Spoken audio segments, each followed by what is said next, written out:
12 দিন ব্যাপী ইরান ইসরায়েলের সংঘাতে বিশ্ববাসীর চোখের অনেকটাই আড়াল হয়ে গিয়েছিল গাজা ইস্যু, কিন্তু এর মাঝেও বর্বরোচিত হামলা অব্যাহত রাখে ইসরায়েলি সেনারা। প্রাণ হারান 850-র বেশি মানুষ। এক বিবৃতিতে এ তথ্য জানায় গাজার স্বাস্থ্য মন্ত্রণালয়।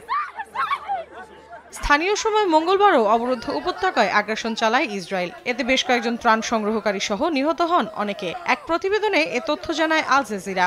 একই দিন খান ইউনিসে জড়ো হওয়া ইসরায়েলি সেনাদের উপর হামলা চালায় ফিলিস্তিনি ইসলামিক জিহাদের সামরিক শাখা আল কুদস ব্রিগেডসের সদস্যরা, যেখানে প্রতিনিয়ত মানবিক সাহায্য সংগ্রহে গিয়ে ইসরায়েলিদের গুলির শিকার হচ্ছেন ফিলিস্তিনিরা। সেই গাজা হিউম্যানিটেরিয়ান ফাউন্ডেশনকেই 3 কোটি মার্কিন ডলার দেওয়ার ঘোষণা দিয়েছে যুক্তরাষ্ট্র। এ বিষয়ে রয়টার্স জানায়, যুক্তরাষ্ট্র এর আগেও কূটনৈতিকভাবে সংস্থাটিকে সমর্থন দিয়েছে, তবে এবারই প্রথমবার প্রকাশ্যে তাদের অর্থ সহায়তার ঘোষণা দিল। এর আগে জাতিসংঘের বিশেষ প্রতিনিধি ফ্রান্সেস্কা আলবানিস সংস্থাটিকে মানবিক ছদ্মবেশ হিসেবে আখ্যা দিয়ে বলেন, এটি গণহত্যার অন্যতম কৌশল।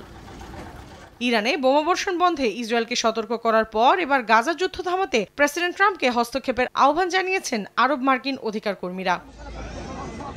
মৌসুমী সাথী, সময় সংবাদ।